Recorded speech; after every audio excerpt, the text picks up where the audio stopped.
What's up, everybody? My name is Danny Brevik, aka Big Brev, but you probably know me from this song. Hoist the colors high. I am the co-founder of StudioBrev LLC, as well as a retired professional opera singer.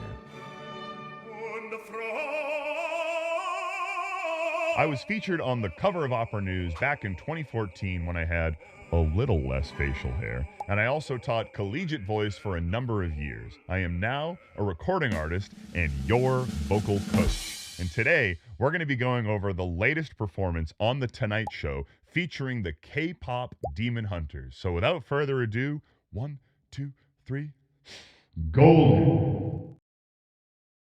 I like it. Are you there? Did I freeze? I'm done hiding, now I'm shining like I'm born to be. We're dreaming hard, we came so far, now I believe. Oh, we're going up, it's our moment. Get on together, we're going. We're gonna be golden. Whoa, whoa. I'm done hiding, now I'm shining like I'm born to be.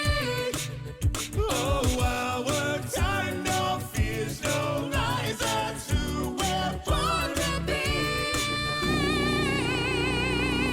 So, to get started on this, I just wanted to talk a little bit about what this movie is even about. I really feel like this movie has a great message about just being authentic. It shows a story of three pop singers that have been chosen to really fight the demons of the world. What they do is they create a lot of buzz and a lot of just like excitement, and what that does is that creates this force field that makes it so that the demons can't penetrate and come in and kind of just ruin the world, right? But what it has really done to these three singers, which is really common with really all famous people, whether it's actors or singers, is it's created this world for them where they're always under a microscope, right? Even when they're like in the comforts of their own homes in this video, people are watching them on tablets or TVs. And so what it kind of did to them is it had to make them put this mask on, right? But really, and spoiler alert, if you haven't watched the movie yet, what the overarching message of this, the super objective of this movie was to be your truest authentic self is really the only way to fight these demons. So by the end of this movie, they do have to overcome this feeling of wearing this mask and feeling like they have to be something that they're not. And that's the only way that they finally beat the demons once and for all. And so I think it's a really cool message. So with that in mind, let's check out this performance on The Tonight Show with the K-Pop Demon Hunters. Performing their number one hit song, Golden. Once again, EJ, Audrey Nuna, and Ray Ami from K-Pop Demon Hunters! All right, so right off the bat, this is very similar to the movie. I mean, you literally got the big fans clapping, and it's all eyes on the K-Pop Demon Hunters, and there's so much excitement, right? And what's really funny about this is that on these shows like the Tonight Show and these talk shows that they have, they literally tell the audience when to clap, when to applause. So we know that this applause right here is already a little disingenuous, right? So it's just kind of a cool way to start this because it's very, very reminiscent of this movie and kind of how it goes anyway. So cool way to start it.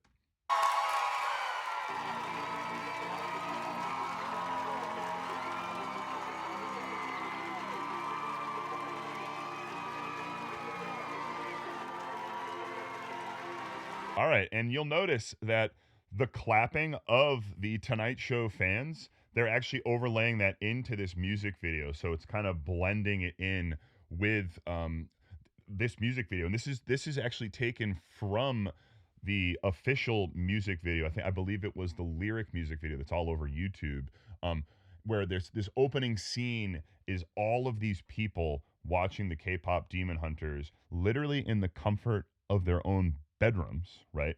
They don't have any privacy, right? They are always under that watchful eye of the audience, of the people, right? They're on the tablets, the computers, the phones everywhere, right? There's no privacy. And so cool way to start this by blending that audience, that clapping from the Tonight Show right into this performance. I was a ghost, I was alone. Watching, it's okay.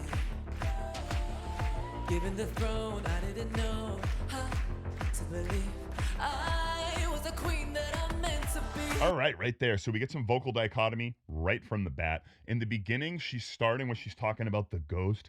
I was the ghost. It's like a taller, soft palate position, right? Where she's, I was the ghost, where it's taller and rounder. But then when she gets to talking about the queen, she how she's now she's this queen, right? She's actually recruiting more fold closure, more compression, and she's not singing through the soft palate anymore. Now she's actually singing through the hard palate, giving it a completely different vocal color, which gives us a lot of contrast and dichotomy in the phrasing of the singing. I think it's a great choice because she's talking about these two different characters, right? The ghost and then the queen. It's okay. Given the throne, I didn't know to believe I was the queen that I'm meant to be. Live two lives, try to play both sides, but I couldn't find my own place. All right, so another completely different vocal color. So the first singer there, which was EJ, who played Rumi. Now she was singing with that breathier tone in the beginning, with the raised soft palate, and then she was giving it more thyroretinoid dominant phonation, that mix, like chesty mix in the top. But then this singer comes in. This is Ray Ami, who's playing the role of Zoe, and she's coming in with less compression of the vocal folds, a little more of the cricothyroid in there. So like what she's doing is she's using, like, we have two muscles in there. We get the thyroretinoid and the cricothyroid, and she's using a little more of that cricothyroid, which is that headier dominant mix, and she's relaxing the vocal folds just a little bit more. So that what that does is when the vocal folds make good closure like this, they create this mucosal wave pattern, and they completely come together, right? You can hear my hands kind of clapping as they come together. But if we want a breathier sound, we got to relax those folds a little bit so they don't completely come together, and as a result, the air can kind of escape through, and so you get like a breathier sound. Given the throne, I didn't know to believe I was the queen that I'm meant to be. Live two lives, try to play both sides, but I couldn't find my own place. Right there on place, I couldn't find my own place. Like she's like, place, more air coming out on that passage right there. I think it's really cool. Play both sides, but I couldn't find my own place.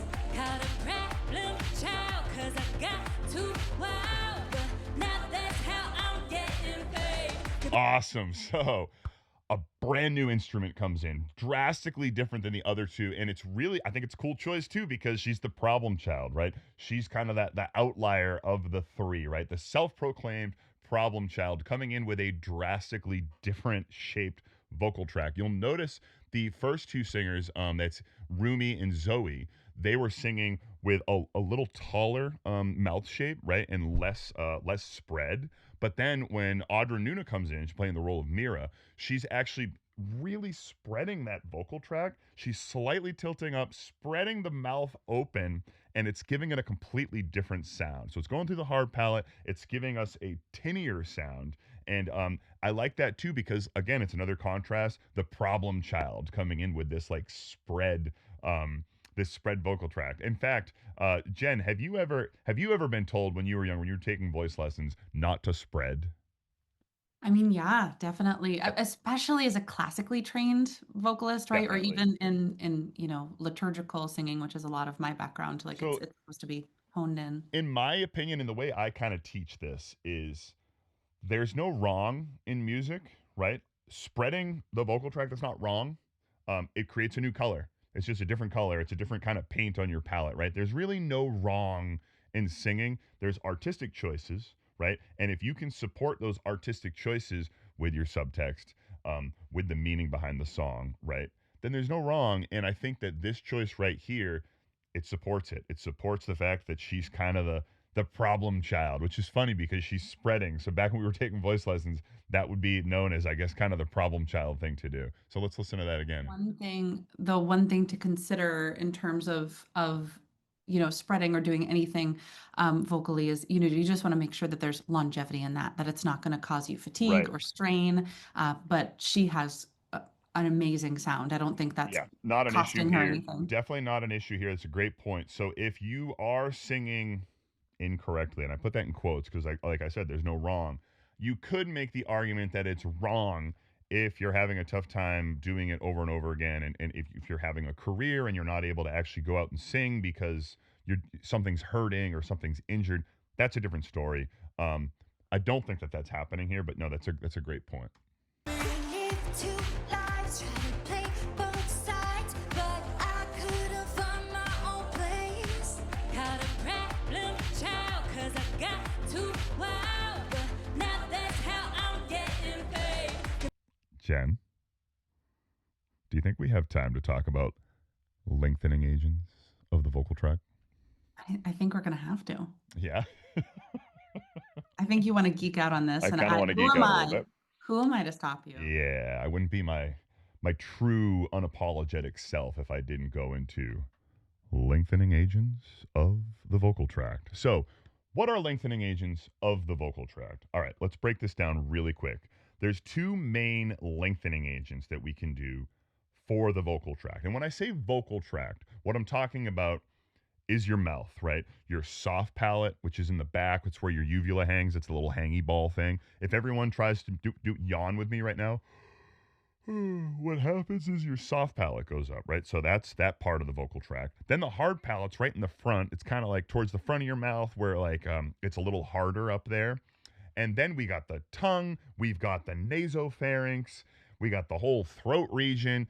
All of that is part of the vocal tract, right? And we can completely get a different color sound when we manipulate that vocal tract, right? Now, the reason we need lengthening agents is because in certain parts of our voice, particular in the passaggio or higher parts, higher passages, we do need to lengthen the vocal tract to sing those notes. Essentially, what happens is we all have what's called a formant, right?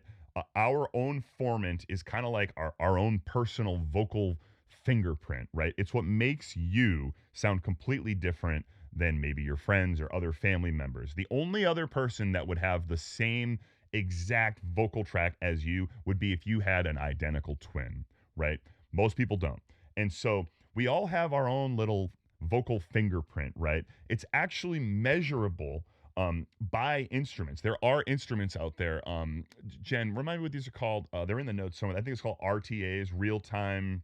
I forget the exact term for it, but they measure the frequency, like the clusters of frequencies that our vocal tracts put out. And what can happen is at certain parts of our voice, think of those resonant clusters that our voice is making. Well, the note that we're singing, it also creates an overtone series. And what happens, eventually we hit notes in our range where the tone clusters from our formant actually clash with the overtones of the note that we're singing, that fundamental note, because it has a whole overtone series. And when they clash, we either have to change the note or we have to change the vocal tract.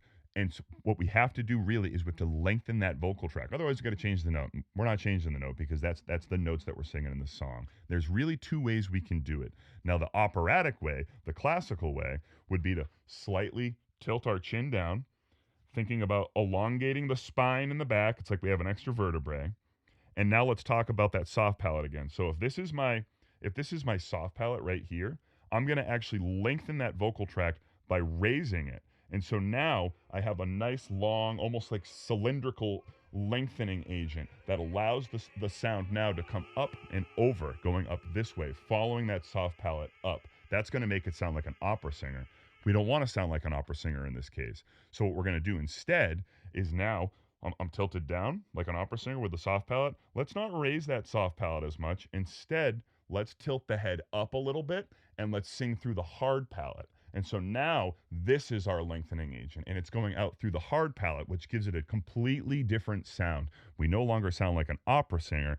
Now we sing like a pop singer or a rock singer, contemporary musical theater singer, right? But we're still getting that lengthening agent to sing that high note that we want to sing. And the only reason that I wanted to bring up the vocal track was because hers, as you can see, is completely different than the other two singers in this. Sorry about geeking out right there, but I did want to go over lengthening agents of the vocal tract. So earlier you'd asked to make sure you were right there about the RTA. So it's measurable by spectral analyzers, also known as Okay. real-time analyzers. Real-time And analyzers, yep. RTAs, yeah. yep. And just to note too that, that slight, that poppier sound comes with honoring the curve in the neck. Oh yeah, great thing to mention. If we are trying to do that pop sound, we don't want to just tighten the neck and look up. Instead, I like to say put a hand on the back of the neck, kind of lean back into it, maybe even kind of rock the head back and forth. And as Jen just said, honor the curvature of the spine. Don't think about tightening, just honor it. Keep it nice and loose because that will give you the lengthening agent you need without creating a bunch of unwanted tension. No, that was a great. Larynx, yeah, the larynx wants to tilt here. So that's why we're just sort of assisting it with that ever so slight Yep. Laryngeal tilt. The laryngeal tilt assist. I love it. Get the tunes, babe. I'm done hiding, now I'm shining like I'm born to be. We dreaming hard, we came so far, now I believe. So she started that whole phrase there, as you'll notice, with a little bit of a headier sound, right? Like almost like kind of in that like head voice, dominant phonation, and just to kind of address this like head voice thing that people are always talking about.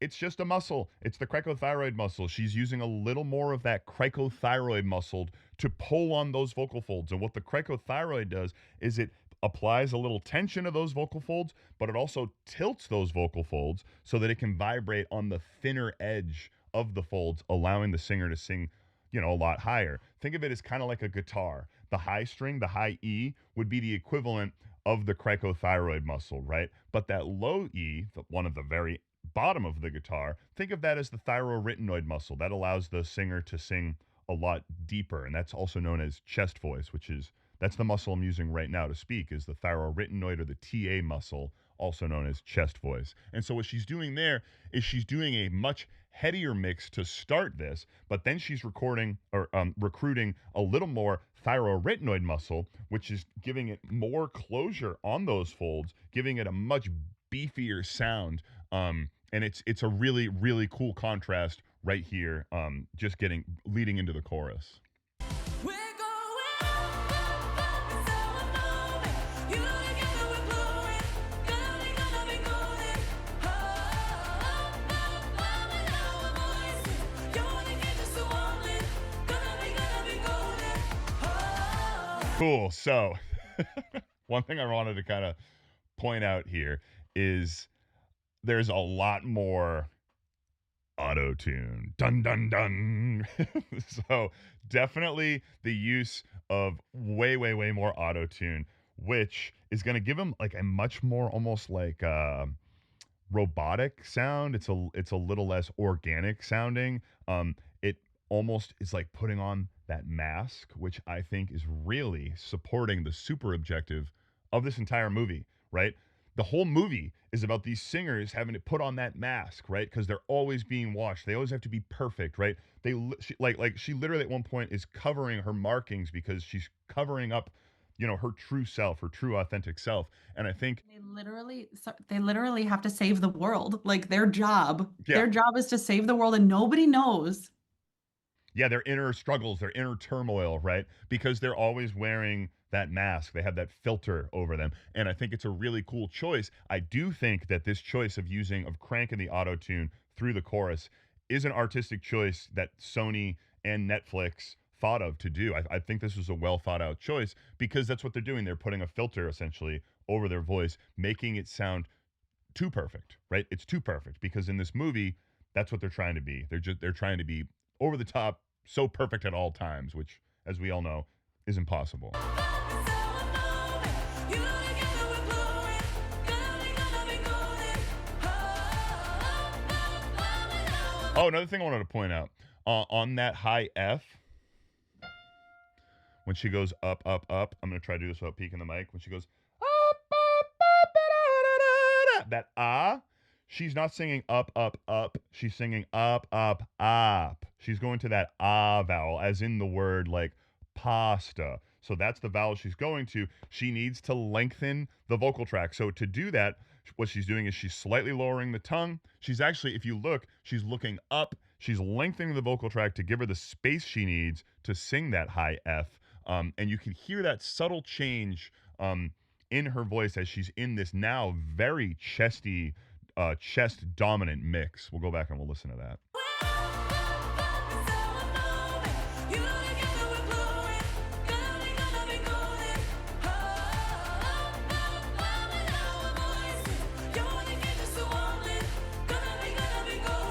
And one thing I do wanted to also point out, that meteor sound that she's getting by recruiting more of that TA muscle, that thyroid dominant phonation, autotune cannot do that for her. It cannot do that. All it can do is it can give her that like robotic pitch sound, the pitch that's just too perfect. I mean, to my liking, it's a little too perfect. I kind of like it perfectly imperfect, for lack of a better term. But autotune can't give her that beefier, meatier, thyroid dominant phonation sound up there.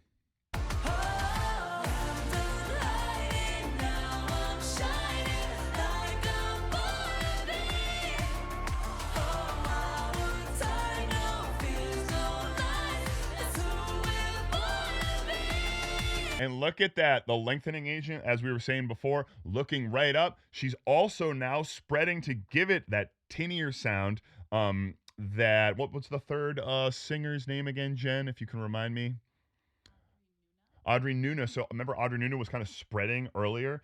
Now, Rumi is actually spreading in the top, looking up, giving it that tinnier sound. It's like that. It's that part of the voice. Like when you do that, it gives it that majestic quality that we all just absolutely love. And she's doing it at the perfect moment right here. I'll show you right here. Oh,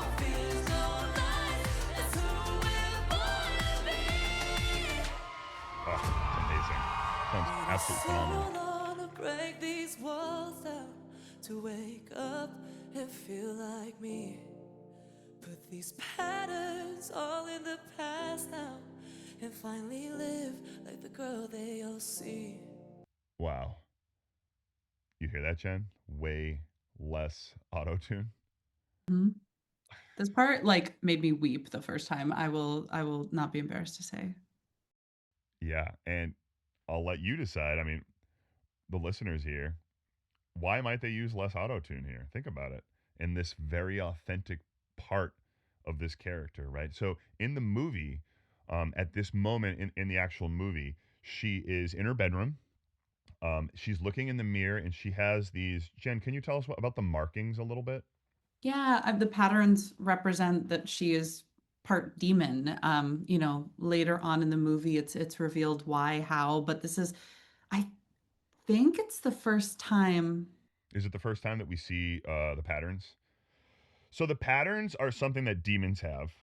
They almost look like tattoos, right? And Rumi has these tattoos because she's part demon. Like her mom, I think her mom wasn't, or her dad wasn't, or one of them was a demon. Yeah, her mom was the hunter. And Her mom was a demon hunter herself, and her father was actually a demon. So she's part demon, and what she's singing about here is being authentic. But in the movie, it's really emotional because you can tell she has this inner struggle, this inner turmoil. She's in her bedroom. She's talking about coming out of her shell and being her true self. But as she's talking about that, she's actually covering up the patterns, the markings, the tattoo patterns on her. And it's really emotional. Like Jen was saying, like she was sobbing during this because I think all of us have felt this at some point where we feel like we have to cover something up, something about us that maybe we're embarrassed about, maybe we're not proud of, and so we feel like we have to cover it up, right? This happens a lot, obviously, for social media influencers, where we feel like we have to kind of put out the highlight reel of us, and so as a result, people don't really see a lot of those less flattering angles of us. But in this performance, what I want you to notice is the lights cut way down. It's less flashy, right? They don't have any of that fan applaud sound kind of pumping in through the speakers. It's very it's not unplugged because you can still definitely hear a little bit of that auto tune, and obviously there's reverb. But this is the first time in this performance that they turned the auto tune down this much to give it that perfectly imperfect sound. I mean, there's still auto tune. The big giveaway is the vibrato, right? You can hear like the fluttery, almost robotic sounding vibrato. But I think this was a choice. I definitely don't think this was a random effect that they just did. I think that they definitely thought this through, and it's a very, very good choice. I love it. So let's go back and kind of watch her go into this. It is so long to break these walls down, to wake up and feel like me. Put these patterns all in the past now, and finally live like the girl they all see. So definitely less auto tune. You can hear more of the kind of the intricacies of her voice now too. Like she's there's glottal there's glottal fry onset, vocal fry onset for some of these. And like on these patterns, like she's really leaning into that, like, cause these patterns, like there's a lot of plosive there. It's very expressive singing. I wanted to get back so you can kind of hear some of those. Wanna break these walls down, to wake up. Right there. To wake up. Little fry. To wake up. And feel like me. Put these patterns all in the past now, and finally live like the girl they all see. I love the fry. You hear that fry that she keeps putting in there? Da, da, da, da, da, da, da. It's very expressive. No more hiding, I'll be shining like I'm born to be. Oh, interesting choice. The lights start getting brighter as she sings about no more hiding.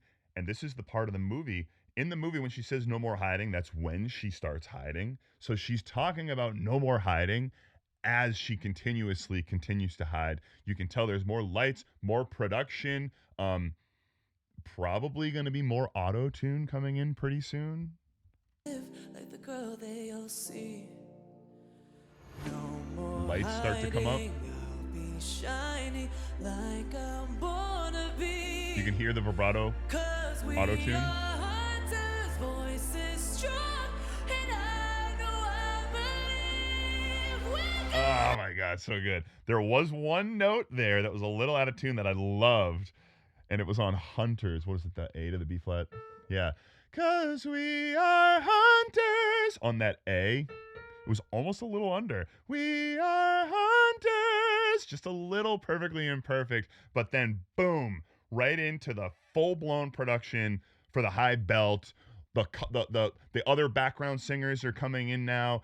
Full production, lights are shining, and we're not hiding, but we're hiding in clear sight right here. This is very, very cool. strong, and I know I believe we're going up, up, up, so alone.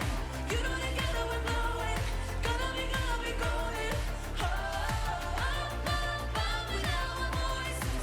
You wanna give us a woman, gonna be going. So one thing I also want to kind of bring up, that all of those backing vocals, those are probably being played through the speakers. I don't think that they're actually singing those. Those are being pumped in, the use of backing tracks. And I think it's an interesting choice because they're playing it at the point of the song where in the movie they had the most makeup and masks and costumes and just trying to look as glamorous as possible to hide that inner turmoil that they were dealing with. I think it's all a choice. All of this overproduced sound is definitely a choice. I at this point I'm convinced that that this was an artistic choice. So I'm here for it. You know we're gonna be golden, we're gonna be wanna be glowing, like every melody, you know. And they also cut back to the music video in the background at this point. If you see, they're playing the actual lyric video in the background with the audience there now. So we're in full full production, full I don't want to say disingenuous, but this is that point where they got all the masks and all the filters are on in this moment.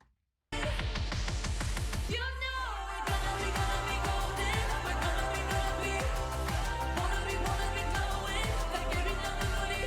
You know that it's our time. No fears, no lies. That's who we're gonna be.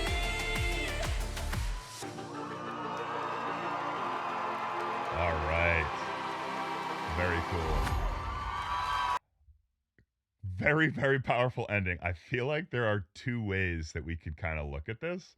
On one end, it kind of ends the same way it started, right? Where the audience is going crazy, everyone's going wild, right? We, again, still with those filters.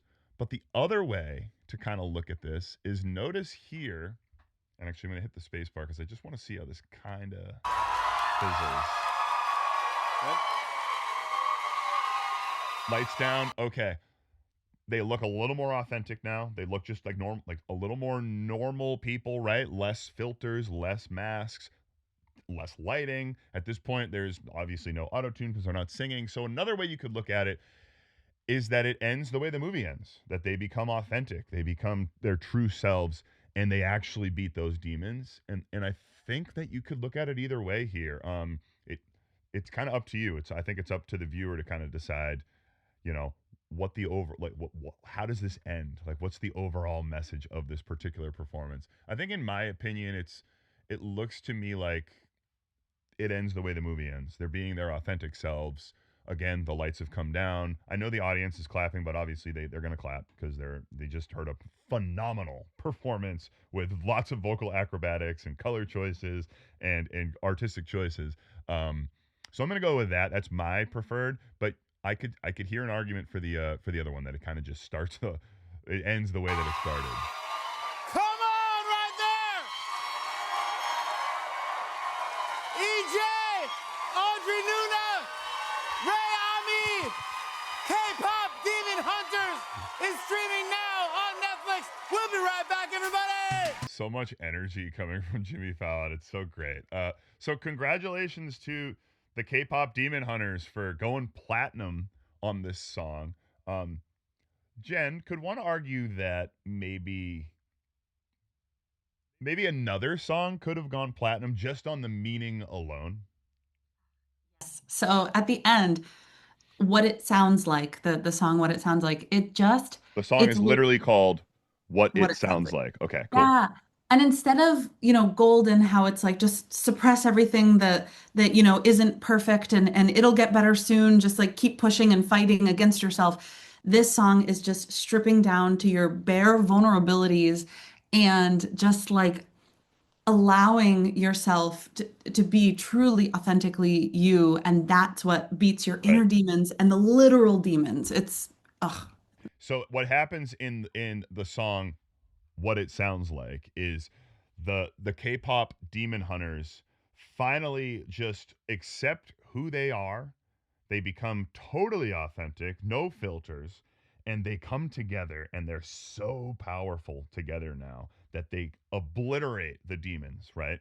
And it happens in that song. That's the song where they beat the demons for once and for all, right? Because authenticity is far better than repressing our patterns, so to speak. But this song, it makes sense that this is the platinum song because we live in a world right now where we want overproduced songs. We want perfection, right? We want auto-tune. We want just perfection, unfortunately. And I don't know if that's because deep within us, we're craving perfection. We don't feel perfect and we want to. I mean, this could get very philosophical very quickly. But I think the people have spoken. They want auto-tune. And right now, that's what you hear on the radio. You hear lots of auto-tune. When you go to a live performance, that's what you hear. You hear auto-tune. The only way to 100% guarantee that there's not auto-tune and lots of plugins and overproduction is if they get rid of the microphones. They'd have to get rid of the microphones, no amplification, so you'd have to go to the opera or you'd have to go to, choir or things like that. That's the only way to completely assure that there's zero production in there, right?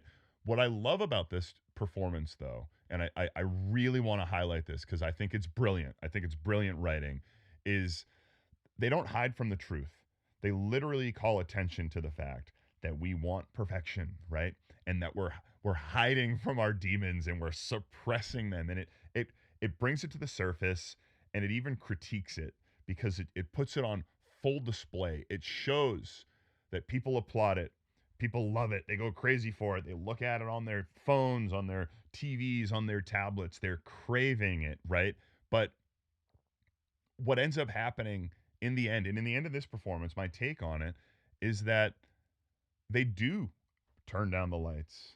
They do turn down the production, and they do become fully authentic. And as a result, they win. They beat the demons. It's interesting too that you're talking about industry standards and everything, because people were kind of up in arms about the fact that they brought this down a whole step in this Sure. live performance. I didn't realize that people were upset about that. I mean, give us a break. But it makes sense. They're critiquing them like, hey, they can't do it up a whole step. I'll tell you one thing, based off of what I heard, they definitely could do this up a whole step. It doesn't sound like they're on the edge there.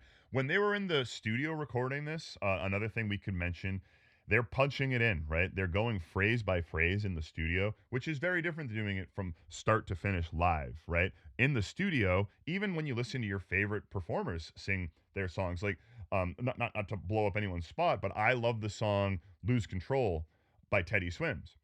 When he performs it, he does not do it in the key that we all know that song in, right? He does it lower. He lowers the key because he can sing it better in that key from start to finish.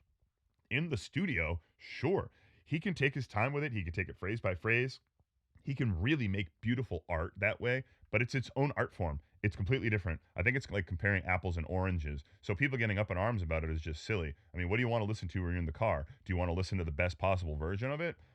Or do you want to listen to it down a whole step because that's what they're better at doing from start to finish? I mean, I guess the choice is yours, but I think that the people have spoken. They want perfection. And I think that it's on full display. I mean, look at it. We're having this full conversation right now about this because of this one performance of this song. And I think that it's very powerful. They did a great job. I think they brought the house down with this, and the singing was phenomenal. So many color choices, using like they used relaxed vocal folds for breathier tones, full closure with the thyroretinoid. They had glottal onsets, adjusting of the vocal track for different colors all throughout this whole performance. Plus, they even used auto tune in different layers to highlight these choices, and I think it's absolutely brilliant, and I love it. I'm here for it, so I salute them. Congratulations to the K-pop Demon Hunters, and yeah, good for them. I love it. So with that, y'all have a great day, and thank you for tuning in. I can't wait to see you at the next one. Hey everyone, thank you so much for tuning in. If you liked this analysis video, then please hit that subscribe button, and Jen and I will be more than happy to do way more of these. But also, if you yourself are trying to get better at singing, then check out StudioBrev, my online voice training program, where you actually get to work with me and Jen personally. So check out StudioBrev, and definitely like and subscribe so that you can get much more content just like this. Thank you so much.